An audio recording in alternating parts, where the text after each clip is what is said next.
afternoon and welcome to Salisbury Cathedral and to this my study. I'm Edward Probert, the Canon Chancellor here, and this is our reflection for Thursday the 23rd of July 2020. I spent 3 hours this morning over at the cathedral. We cathedral clergy are taking turns covering the 6 or so hours that the cathedral is open for visitors.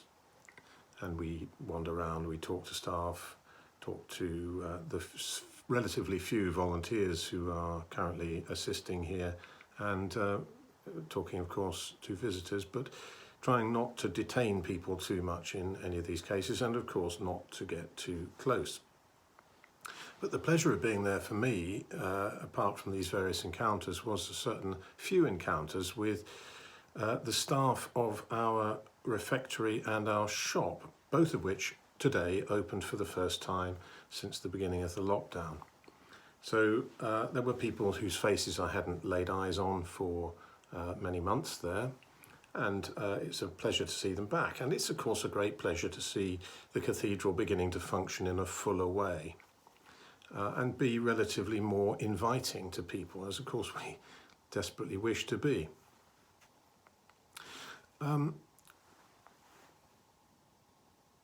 Those staff, unsurprisingly, like most of us coming back into what used to be familiar, but doing so now in very changed circumstances, are uncertain what they're coming back to.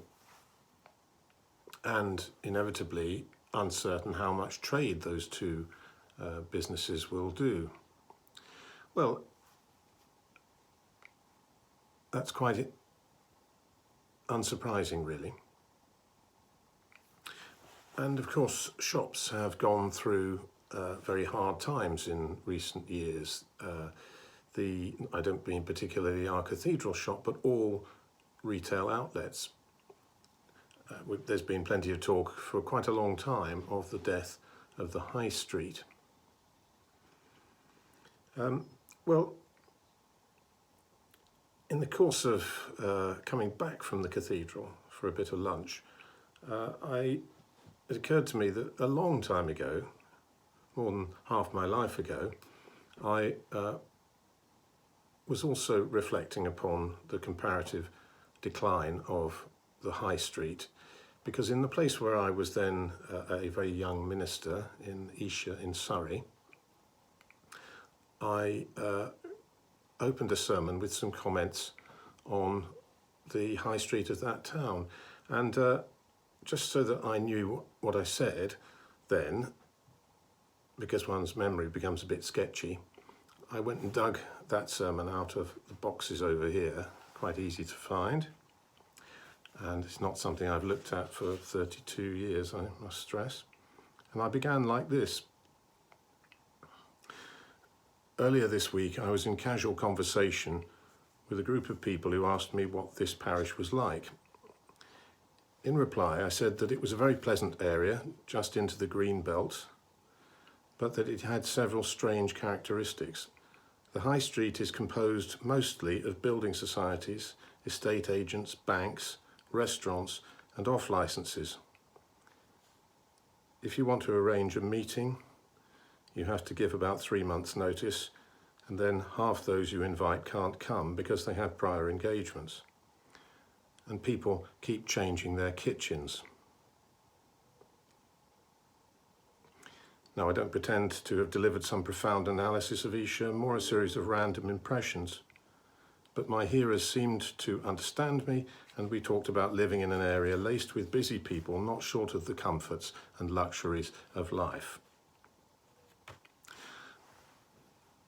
Now, I think that was a relatively unexceptional series of remarks, as a matter of fact, but when I said people keep changing their kitchens, there was a great roar and went round the church, I guess a roar of recognition. This was 1988, it was quite a boom time, and that was a very prosperous area. And there were indeed, I think, 2 kitchen shops in that relatively small high street. Indeed, when I visited that parish, many years later, a former parishioner there was introducing me to other people, saying he was always banging on about our kitchens. And it's interesting, really, because to the best of my knowledge, that one half sentence was the only time I ever mentioned kitchens in my entire ministry in that place. And I wasn't really talking about kitchens then. So you do have to be careful what you say. Well, the high street there, no doubt, has declined further as a place of association of ordinary business. And we've had the internet and 24-hour shopping and Amazon and Sunday trading and all these other things that have happened in the way we buy things since then. And the small corner shop has more or less disappeared, as we are beginning to see more of in Salisbury too, as everywhere, to be honest. Well, I'm glad to say that our relatively small but rather energetic shop here at the Cathedral didn't show signs of being moribund today on its uncertain first day back in these new circumstances. It traded rather well. And for the first time in 4 months, that's a matter for great congratulation and thanks to our staff there. Well, having dug out this old sermon, something I haven't read for all these years, I thought I'd just flick through. And I was interested to see quite soon in the next paragraph that I wasn't, for the most part, talking about the place where I then was. I was talking about a visit later in the same week before I preached this sermon to a place called Keston College in Kent, which was a place that charted the persecution of Christians in the Soviet Union and the Eastern Bloc countries under communism. And it simply recorded and sought to support Christians in those often very dire and dangerous circumstances.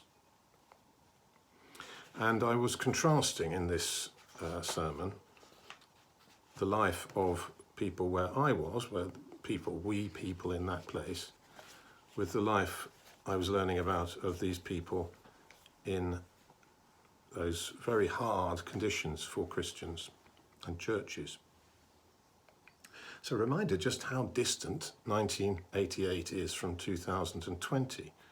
It's only a year later that the Berlin Wall came down, that the Warsaw Pact collapsed, that all those countries of Eastern Europe, indeed Russia itself, suddenly became comparatively free, the churches returned to functioning, and persecution for being an organised church more or less disappeared from each of those countries. In fact, they often became rather established in their religions.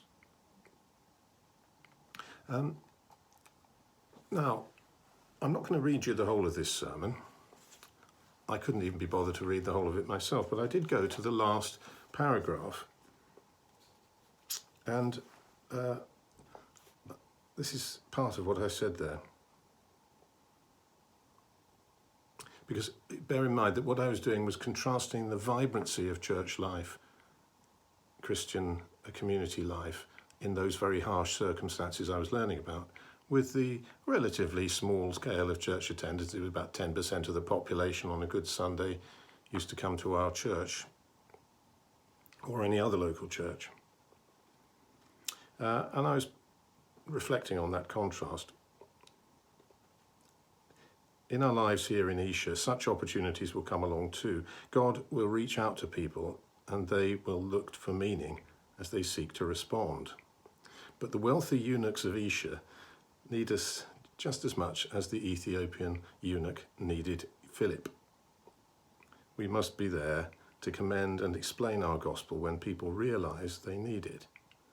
We must show something of the faithfulness that Russian believers have shown through a disastrous 70 years.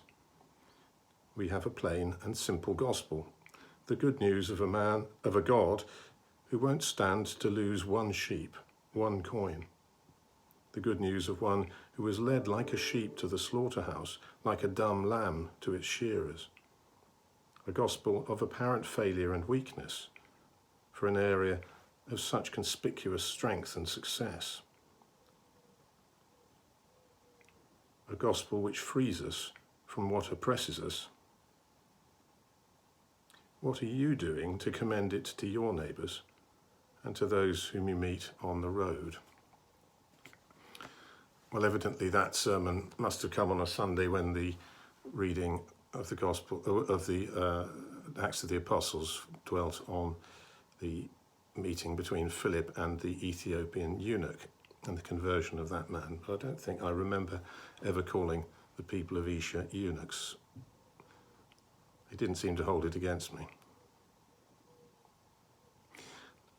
Now, I've exposed a rare privilege to you of hearing a sermon not heard by anyone for 32 years, and I'll put that away for good now. But it's useful to be reminded that while many things change, change happens constantly and fitfully. Some things are expected and many things are not. Some things we only see in retrospect. It's very hard to see things in prospect. Well, the role of Christians at all times and in all places is to be available, to be good news. It's not about us and our transient circumstances, but it's about God. Well, if back in 1988 I'd had the benefit of several years now of being here listening to our choir singing daily at services, don't we all long for that to come back soon? If I'd had that benefit then, I might have, as I can do now, quoted one of the anthems which I've heard many times in this cathedral. It's a text of the Welsh 17th century poet Henry Vaughan, a text set by the 20th century English composer Hubert Parry. My soul, there is a country. The last verse of that anthem finishes like this.